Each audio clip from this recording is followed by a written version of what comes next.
Merci Pauline. Alors, on a fait un voyage dans le temps. Hein. Merci beaucoup. De rien. Josie, je suis perdue. Je me souviens plus. Vous êtes allée encore vous promener cette semaine? Dans le temps. Ah, vous aussi? Eh ben, je me suis fait plaisir, j'ai pris un appartement vintage. Oh, voilà. Très bien. Je me suis Il y avait fait longtemps plaisir. qu'on n'avait pas vu un petit appartement vintage. Bien vintage? Ah, bien vintage, là, bien rétro. Ah, bah très bien. Un 60 mètres carrés avec une grande fresque dans le salon, des couleurs très surprenantes. Ah, je vois de quoi vous parlez, d'une toile de Jouy. Exactement, quelque part j'ai dans la trouvé de la cuisine. toile de Jouy dans la cuisine. Regardez.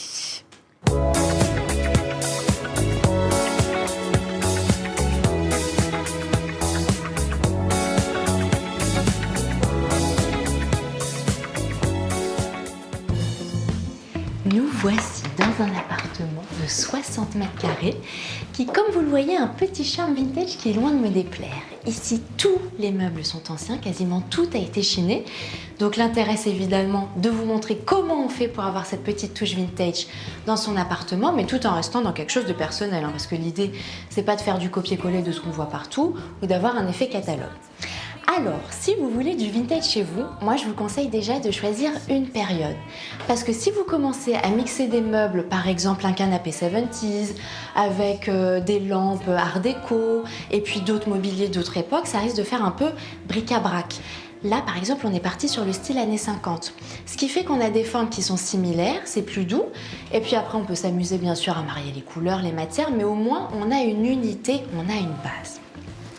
L'autre chose à savoir, c'est qu'on n'est pas obligé d'avoir tout en vintage.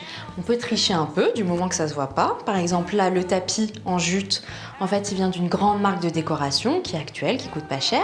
Donc voilà, on peut s'amuser quand même à prendre des accessoires, des objets qui sont modernes, qui sont standards. Du moment qu'ils se fondent dans le décor, on a le droit.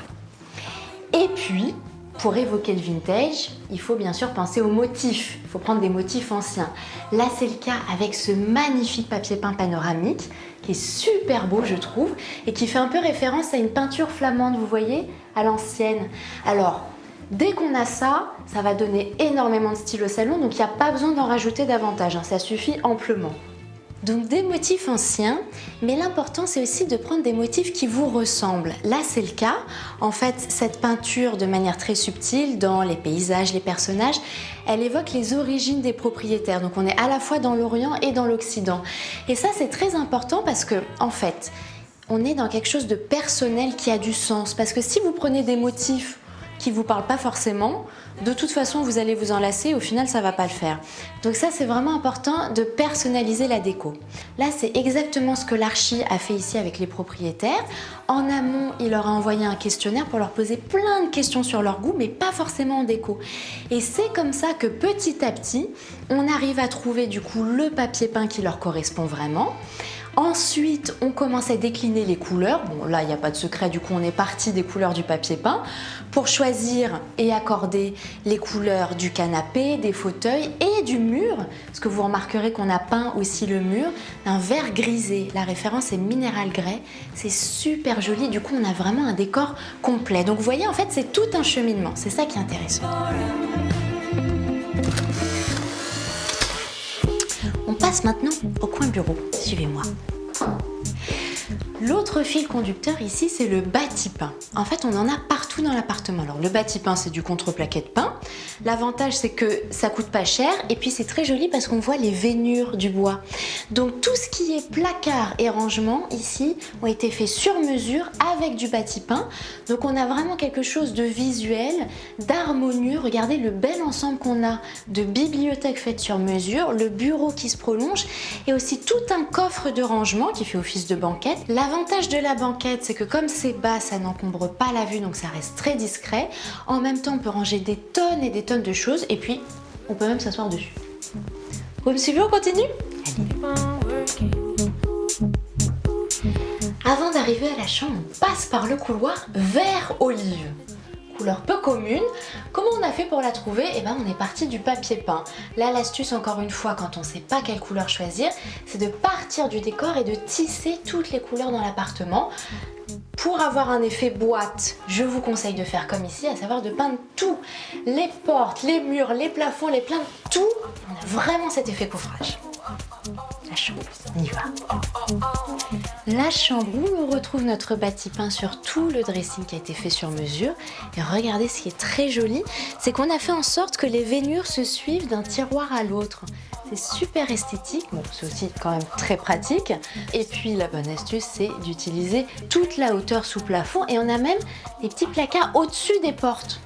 Bah oui, on n'y pense pas forcément. Et moi, ce que j'aime bien, c'est qu'on a continué aussi sur ce mur le bâti-pain. Du coup, ça donne vraiment un côté un peu cabane dans les bois. Vous trouvez pas? On passe à côté? La cuisine, je la montre.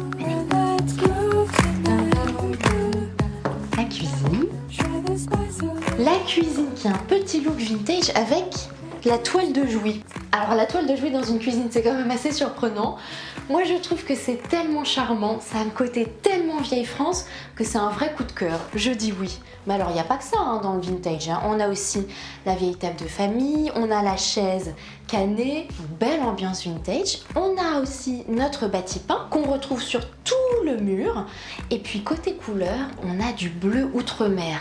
Là aussi, c'est vraiment une couleur super originale qui n'est pas classique dans une cuisine. Ça va donner énormément d'originalité et de personnalité. La bonne astuce, c'est évidemment d'avoir accordé nos éliges avec ce bleu. Alors les éliges, c'est vraiment magnifique parce que même s'ils sont imparfaits, c'est justement ça qui va donner du charme. Là, ils ont été faits à la main au Maroc, donc il y a vraiment un côté authentique, c'est très beau. Et puis à la base, cette cuisine, elle est moderne. Elle vient d'un grand magasin, donc vraiment quelque chose de standard. Comment on a fait pour la rendre beaucoup plus chaleureuse, avoir ce petit look vintage? Et bah, on a changé donc la crédence en mettant des éliges. On a changé aussi le plan de travail. Et du coup, en ajoutant des meubles, la toile de Jouy, et ben on crée un décor qui est à part et qui est super vintage. J'adore. Et bien voilà, la visite est terminée. J'espère que ce bel appartement vintage vous a plu. Moi, vous vous en doutez, je l'adore. Je vous dis à très vite. Ciao. Et voilà, un petit appartement vintage, bien repéré par vous, avec toutes les bonnes astuces qu'on peut retenir. Et ce papier peint, toile de Jouy, dans la cuisine. Magnifique. Je rappelle quand même que le papier peint, toile de Jouy, à l'origine, va dans une chambre. Oui, tout à fait. Et plutôt une chambre de jeune fille, C'est une ça chambre qui est sympa. d'enfant. C'est C'est totalement cassé, décalé. Hein. T'as aimé, Ouais. toi, Bah ouais, justement. Jess? Moi, je le trouve très surprenant, très drôle. Je trouve qu'il y a un décalage en permanence dans toutes les pièces. Ouais. Et je trouve que c'est très joyeux, en fait. Qu'est-ce que vous dites si on dit les choses comme ça, rien va avec rien. C'est ça. Et à la fin, ça fait un tout. Ouais. En fait, encore une fois, quand on se laisse porter par ce qu'on aime, il n'y a pas de faute de goût, en fait. Je dirais que le fil rouge, c'est un peu ces teintes un peu passées aussi, qu'on retrouve aussi bien dans le bâti-pain que dans la fresque. Enfin, la fresque. Bah, le tout est papier parti peint, du papier peint, ouais. Voilà, que je trouve vraiment très beau. On dirait une fresque de la Renaissance. Enfin, avec ce côté orientaliste un peu, Ouais. ça donne le ton, je trouve, à tout le reste de l'appart. Du coup, Ah bah, ça a été vraiment le point de départ et après en fait il a tissé toutes les couleurs, il a vraiment pris chaque couleur pour avoir quand même un couloir vert olive. Et en fait ça le fait parce qu'il y a une telle harmonie, il y a une telle cohérence et puis on y va jusqu'au bout, c'est ça qui est intéressant. J'adore cette couleur vert olive. moi aussi, Ouais, j'aime moi De beaucoup. toute façon, j'aime tous les verts, mais le vert olive, c'est une très belle couleur. Je l'aime beaucoup. Merci Josie pour cette belle visite et vous dites rien. Il y a un truc qu'on Attendez. ne peut pas changer, c'est ça? Oui. Mais on peut changer le décor et on l'a encore prouvé cette semaine avec mon équipe de choc de Teva Déco. Je vous remercie. Et je vous dis à la semaine prochaine. Au revoir. À la semaine prochaine.